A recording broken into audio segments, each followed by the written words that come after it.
Am I on? Oh yeah, I'm on all right. So yeah, like you said, we have a lot of fun. As you can see today, we have a lot of fun back in the kids ministry. A little bit more lively here today, if you can't tell the difference. But yeah, we have a lot of fun. Today we got a Bible story for you. And so before we start, I've got a friend I'd like to introduce to come help me with that Bible story. Everybody give it up for Mr. Jeremy Shelton. Hey! Y'all doing pretty good? Wow, there is a lot of people out there.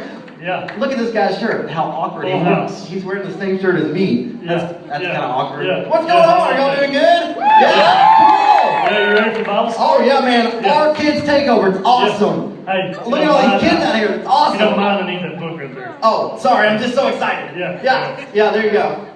No problem. So here we go, everybody.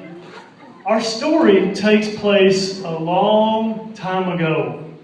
Thousands of years ago. So let's rewind all the way back to the days of Jonah. Now, Jonah was a prophet, and his job was to tell people about God. But he just didn't do it in just one place. He traveled all over. Jonah 2 Tower. This Tower, go ahead, Jonah. I am clear for pickup. You're clear for pickup. Go ahead, Jonah.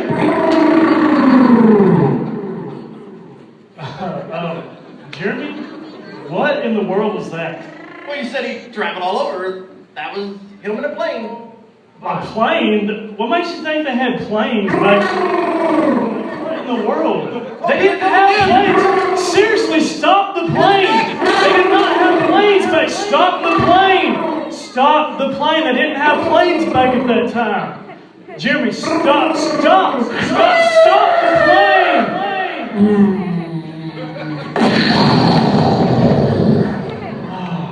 Look what you've done. What? Wow. Okay, so let's get back on track, okay? Yeah, okay. So, they didn't have planes. What about jetpacks? No. Hovercraft? No. Hoverboard? No. A DeLorean? No, they didn't have stuff like that back then. They had animals like donkeys and camels. I know, like a donkey cycle.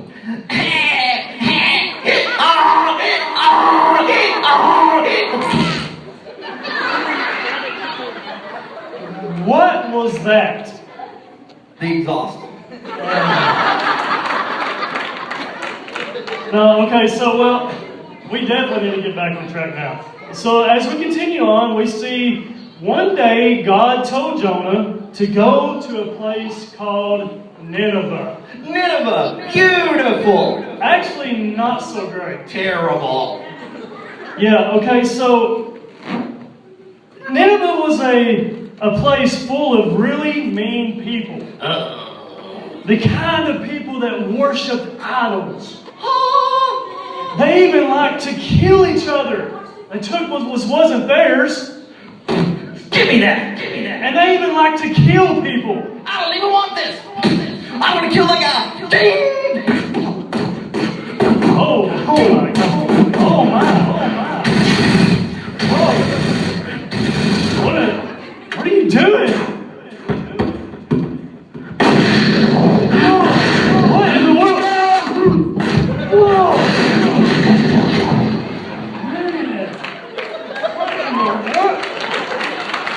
Man, you are crazy. I'm trying to tell about Jonah here. What? So let's get back on track. Okay, so here we go. Jonah was afraid. First I was afraid, then I was terrified. He didn't want to go to Nineveh. The Bible says he disobeyed God. He got in a boat and sailed in the complete opposite direction. At first, everything seemed okay. Seemed all fine and good. But then Jonah felt a slight gust of wind. Brian. No, not that kind. I meant like a real kind of a wind. Oh. Sorry. Okay, the wind began to pick up. It blew harder and harder. Waves started crashing into the side of the boat. Suddenly, Jonah found himself in the middle of a storm. Jonah went to the captain and said, "I disobeyed God. He threw me overboard. The wind will quit blowing." So he trapped Jonah. And they threw him over the side of the ship. He hit the water with a great splash. Sploosha. Cannonball. Jonah sunk to the ocean's floor. He thought he was going to drown, but when suddenly the water around him began to rumble, he looked below and saw the eyes of a great giant whale. The whale began to swim towards him and swallow him whole. Tastes like chicken.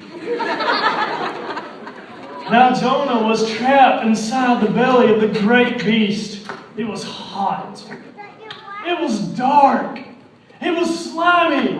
And it smelled like fish guts. Oh, fish butts.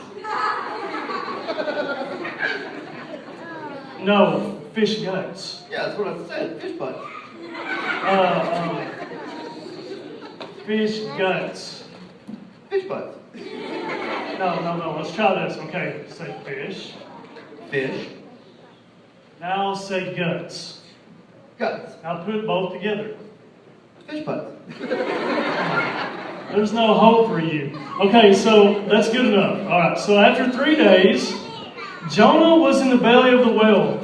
Finally, he did the right thing before God. He asked God to forgive him of his disobedience. The Bible says when he prayed, the whale swam to the top of the sea and spit him out. Are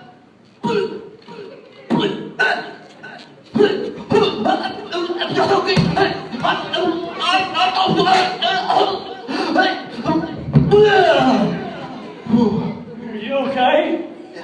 Okay, so Jonah flew through the air. Whoa! And he landed on the shore. The whale turned around and swam back into the ocean. Hi, buddy. Hope you find your dad. So Jonah got up, he cleaned himself off, and he headed to Nineveh. When he arrived, he stood before the massive gates of the city. Wow, these are massive gates. He raised his hands, clenched his fist, and he banged on the door.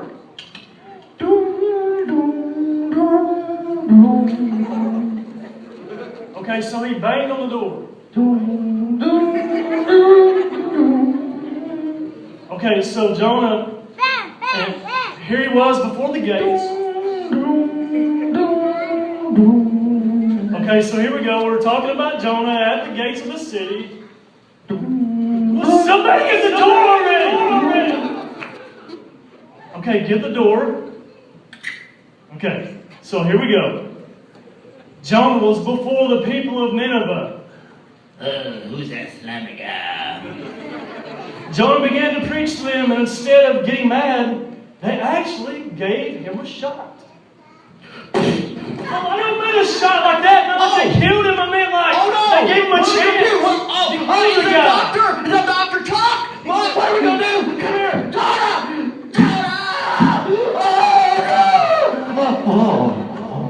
Oh, he smelled like fish butts.